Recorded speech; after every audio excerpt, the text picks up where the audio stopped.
Hello दोस्तों, आज की इस वीडियो में हम बात करेंगे कॉलिनोमिमेटिक एजेंट्स की। और वो भी कॉलिनोमिमेटिक एजेंट्स में पार्ट 2 की हम बात करेंगे। पार्ट 1 में हमने बात किया था डायरेक्ट एगोनिस्ट की। तो डायरेक्ट एगोनिस्ट वो होती हैं जो डायरेक्ट यहाँ पे ये देखिए, ये एसिटाइल कोलिन रिसेप्टर्स है, इस पे डायरेक्ट एक्ट करती हैं और इसको स्टिमुलेट करती हैं।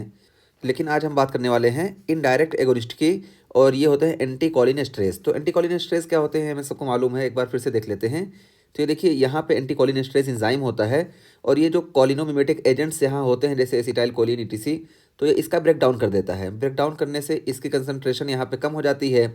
तो ये एसिटाइल कोलिन एस्ट्रेज है। और फिर जब हम एसिटाइल कोलिन एस्ट्रेज इन्हीबिटर का इस्तेमाल कर देंगे तो यहाँ पे जो कॉलिनोमिमेटिक एजेंट्स है इसकी कंसंट्रेशन ज़्यादा देर तक यहाँ बनी रहेगी, जिसकी वजह से ये एसिटाइल कोलिन रिसेप्टर्स जो है ये ज़्यादा देर तक एक्टिवेट रहेगा और यहाँ पे कॉलिनोमिमेटिक एक्टिविटी बढ़ जाएगी।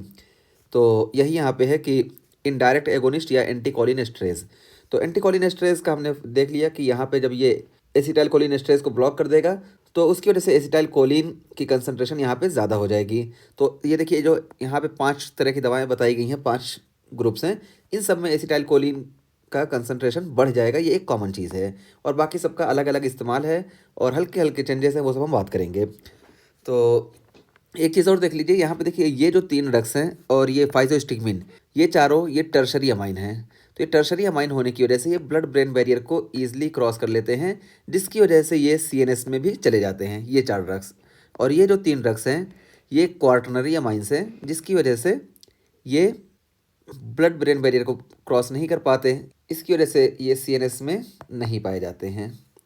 तो ये हो गया। उसके बाद फिर हम बात करते हैं, देखिए कैसे हैं क्या है। देखिए, डोनापेजिल है, रिवास्टिग्मिन है और गैलेंटामाइन है। तो जाहिर सी बात है ये तीनों जो है एसिटाइल कोलिन को इंक्रीज़ करेंगे। और इनका इस्तेमाल कब किया जाता है तो ये देखते हैं। First line for Alzheimer disease, Alzheimer disease में फर्स्ट लाइन में इनका इस्तेमाल किया जाता है, इन तीनों का। और उसमें से भी ये जो डोनापेजिल है ये ड्रग ऑफ चॉइस है अल्जाइमर डिजीज़ की। और यहाँ पे इसका निमोनिक दिया गया है डॉन रिवा फॉरगट द गाला। तो डॉन से डोनापेजिल, रिवास्टिग्मिन एंड गाला। और यहाँ पे बताया गया कि डॉन रिवा फॉरगट द गाला, तो फॉरगट यानी भूलने वाली जो बीमारी होती है उसमें डॉन रिवा और गाला का यहाँ पे काम लगता है। तो ये डोनापेजिल, रिवास्टिग्मिन और गैलेंटामाइन, ये 3 ड्रग्स हो गई। और उसके बाद फिर अगली दवा है एड्रोफोनियम। ये देखिए, एड्रोफोनियम का क्या काम है, ये भी एसिटाइल कोलिन की कंसंट्रेशन को बढ़ाएगी। और इसका इस्तेमाल होता था पहले या अभी भी होता है, यहाँ पे लिखा गया historically use to diagnose myasthenia gravis. तो इसका इस्तेमाल बहुत पहले से ही मायस्थीनिया ग्रेविस के डायग्नोसिस में किया जाता है। और जिस टेस्ट के ज़रिए ये डायग्नोसिस की जाती है उसको हम बोलते हैं टेंसिलॉन टेस्ट। तो टेंसिलॉन टेस्ट के ज़रिए एड्रोफोनियम का इस्तेमाल करके मायस्थीनिया ग्रेविस की डायग्नोसिस की जाती है। और अब मायस्थीनिया ग्रेविस की diagnosis acetyl choline receptor antibody का भी इस्तेमाल करके की जाती है। तो ये हो गया एड्रोफोनियम। और उसके बाद है नियोस्टिग्मिन। तो देखिए, नियोस्टिग्मिन हमने पहले ही बताया कि ये तीनों जो है ये क्वार्टरनी अमाइन है, इसलिए ये ब्लड ब्रेन बैरियर को क्रॉस नहीं करेंगे। तो यहाँ पे वही बताया गया कि एसिटाइल कोलिन बढ़ाएंगे, हमने शुरू में बता दिया। और नियो सीएनएस यानी नो सीएनएस, तो ये क्वार्टरनी अमाइन है तो सीएनएस में जाएंगे ही नहीं। और यहाँ पे एक और वजह बताई गई, ड्यू टू पॉजिटिव चार्ज, इन पे पॉजिटिव चार्ज भी होता है तो ये सीएनएस में नहीं जाएंगे। और इनका इस्तेमाल कब किया जाता है तो देखिए, post operative and neurogenic ileus and urinary retention. तो पोस्ट ऑपरेटिव और न्यूरोजेनिक इलियस में इसका इस्तेमाल किया जाता है। इसी तरीके से यूरिनरी रिटेंशन में भी इसका इस्तेमाल किया जाता है, क्योंकि ये M3 को स्टिमुलेट कर देते हैं ब्लडर पे, जिसकी वजह से यूरिन आउटफ्लो में आसानी होती है। और मायस्थीनिया ग्रेविस में भी इसका इस्तेमाल किया जाता है। और इसी तरीके से reversal of neuromuscular junction blockage post operative, यानी ऑपरेशन के दरमियान जब न्यूरोमस्कुलर जंक्शन को जो ब्लॉक किया जाता है, फिर ऑपरेशन के बाद उस ब्लॉकेज को रिवर्सल करने के लिए भी हम नियोस्टिग्मिन का इस्तेमाल करते हैं। तो ये तीसरी ड्रग हो गई।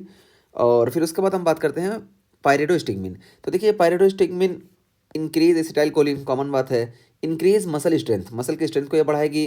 Does not penetrate CNS, CNS को ये पेनिट्रेट नहीं करेगी, क्वार्टरली अमाइन है।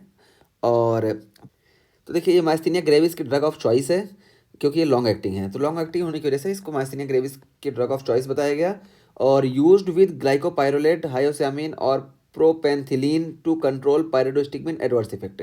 चूँकि ये लॉन्ग एक्टिंग ड्रग है इसलिए इसके एडवर्स इफेक्ट भी आ सकते हैं। तो इस एडवर्स इफेक्ट से बचने के लिए मस्कुरानिक ब्लॉकर्स का इस्तेमाल किया जाता है, ताकि पायरिडोस्टिग्मिन का एडवर्स इफेक्ट ना देखने को मिले। और ये ड्रग ऑफ चॉइस है मायस्थीनिया ग्रेविस की, इसीलिए यहाँ पे निमोनिक में बताया गया pyridostigmine gets rid of myasthenia gravis. तो पायरिडोस्टिग्मिन तो यहाँ से रीड इसको याद रखना है। और पायरिडोस्टिग्मिन, तो ये जी और एम से जो है, तो ये जी से ग्रेविस और एम से मायस्थीनिया। तो इससे हमें याद रखना है कि पायरिडोस्टिग्मिन ही मायस्थीनिया ग्रेविस की ड्रग ऑफ चॉइस है। और नेक्स्ट ड्रग हमारी है फाइजोस्टिग्मिन। तो फाइजोस्टिग्मिन देखिए ये भी एसिटाइलकोलिन को बढ़ाएगी, और ये टर्शरी अमाइन है ये और ये तीनों। तो इस वजह से ये freely cross blood brain barrier, तो ब्लड ब्रेन बैरियर को ये फ्रीली क्रॉस कर लेगी।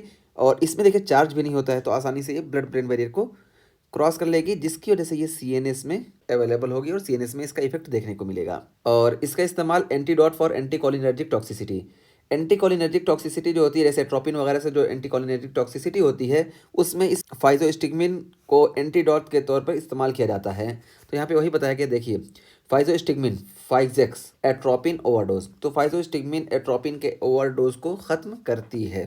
तो ये हमने देख लिया।